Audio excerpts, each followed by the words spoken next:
Welcome back sa ating channel. Welcome sa Retro Chamba, kung saan lahat ng modification at repairs natin ay chamba lang. Mga kachamba, ito na yung pang PIP project natin dito sa ating channel. So ang gagamitan nating unit is Game Boy Advance. Ito yung pinaka first version ng Advance. So ito yung 001 version. And so nakikita ninyo yung pinaka problem niya is LCD. May problema din siya sa sounds and kailangan nating linisin yung pinaka power switch niya. Pero before tayo mag-start na pagre-repair, quick shoutout muna dito sa ating kachamba. Thank you Sir Oliver Yu 6037 sa pagsuporta sa ating channel. Mabuhay ka sir. And simulan na natin to. Okay. So, i-dismantle muna natin yung pinaka shell ng Game Boy Advance. Gagamit tayo ng maliit na tri-wing screw. So, meron ditong 6 na tri-wing screw sa likod. And i-unscrew lang natin siya.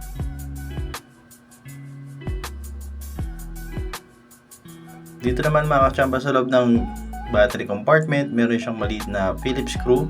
Kailangan lang natin siyang tanggalin, and after dyan, meron na tayong access sa pinaka-board ng Game Boy Advance.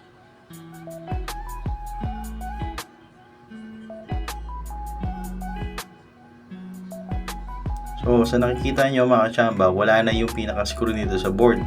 So, kitang-kita na mayroon ng unang nagbukas or nag-check nitong unit na to, and siguro nakalimutan niyang ibalik yung pinaka-screw. Nakikita nyo rin yung foam para doon sa LCD is natanggal na. So, titignan natin kung anong condition ng unit na to.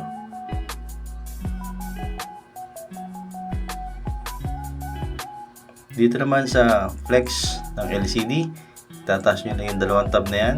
Pag na-release nyo na, matatanggal nyo na yung pinaka LCD ng unit.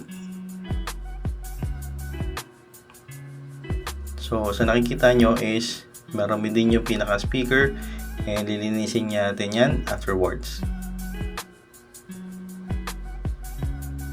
Ngayon, itatabi ko muna itong mga buttons para hindi sila mawala, and mag-focus tayo sa pagtanggal nitong LCD. So, sa nakikita nyo, itong ginagawa kong technique. Kapag maluwag na, is pwede na natin iangat or alisin yung LCD. And dito sa part na to, mag-focus muna tayo sa LCD and papalitan natin siya ng polarizer. Sa pagtanggal ulit ng polarizer, sa mga nakita nyo previous videos natin, gagamitan pa rin natin siya ng blade. So, ito kasi yung pinaka-efficient mga kachamba para matanggal natin na maayos yung lumang polarizer film. So, sa nakikita nyo, puro lukot na siya. Burn na talaga tong LCD na to, yung polarizer niya. Kaya kailangan na natin siyang palitan ng bago.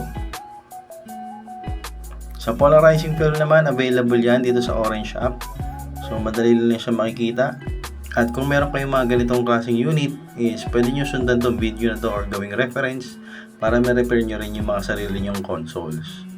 So, dahan-dahan ko lang siyang tinatanggal.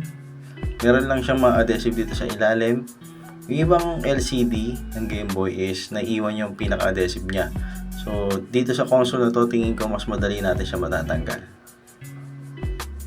So, ayan. Sumama yung mga adhesive. And konti na lang natitira sa LCD. Ang pantanggal naman natin nito is alcohol and toothbrush lang mga kachamba.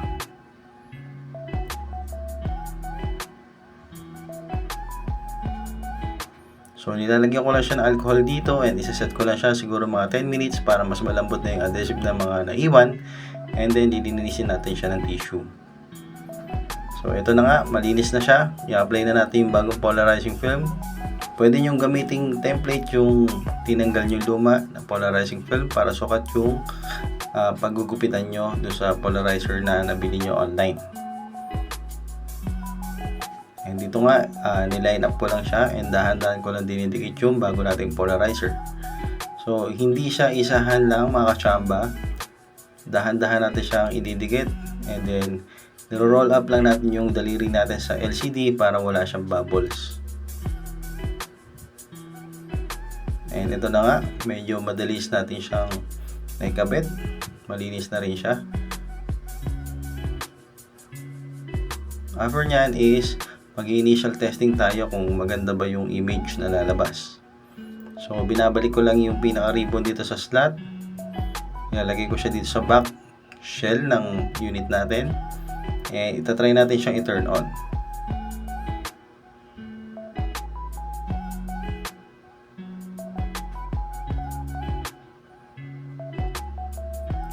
Okay, successful, magandang image, wala siyang static, and then pwede na tayo mag-proceed sa next step. Focus na tayo dito mga kachamba sa board ng unit. So, eto sa pag-test ko is dry na tong capacitor na malapit sa speaker. So, kailangan natin siyang palitan ng bago para mas maganda yung gameplay natin. Gumamit lang ako dito ng flash cutter, and then i-desolder natin yung ibang mga natira dito sa pads.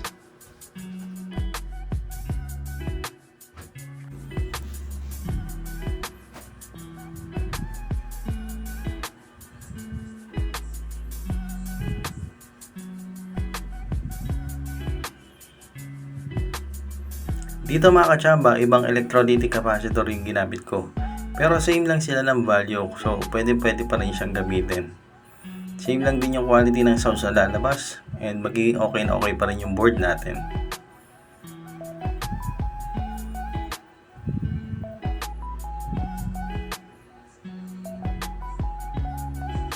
After natin siya mapalitan is focus naman tayo dito sa power switch ng unit. So dito, ang technique na ginagawa ko is yung isang side lang yung dinedesolder ko. Iniangat natin yan, meron na tayong access doon sa internals ng switch ng unit.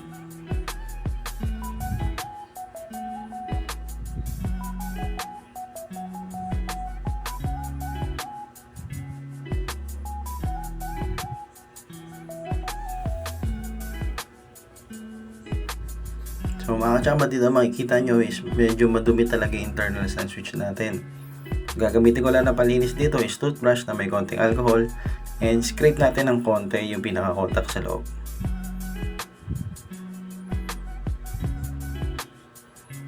Ngayon, after natin magawa yan is pwede natin i-solder uli yung pinaka-switch, and okay na siya.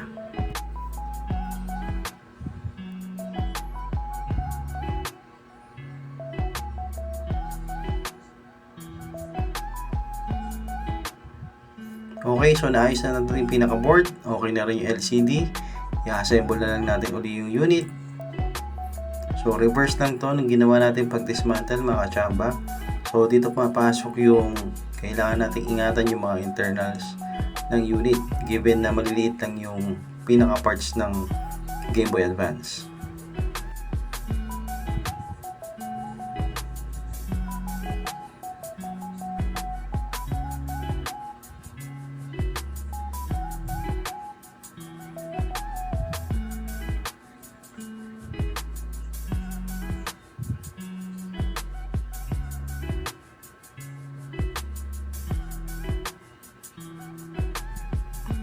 So dito is pinalitan ko na yung mga missing na screw para maging intact yung board natin sa loob, and hindi siya kumakalas kapag naglalaro tayo ng Game Boy Advance natin mga kachamba.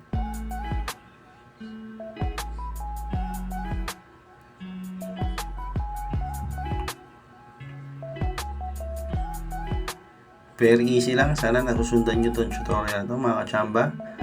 And dito na tayo sa final part, i-screw na lang uli natin yung mga tri-wing screw. So again, 6 yan. And merong isang Phillips screw naman dito sa battery compartment. Then okay na siya.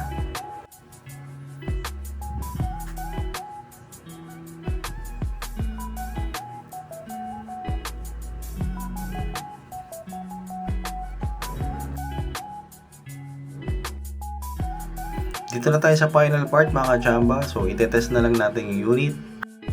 Successful yung ating naging repair. Maganda na yung image ng Game Boy Advance natin. Okay na rin yung sound, and one click na lang yung pinaka power switch. Salamat sa mga sumusuporta, and sana po kung meron kayong natutunan sa video ito, please consider subscribing mga kachamba. Hanggang sa muli. Bye bye!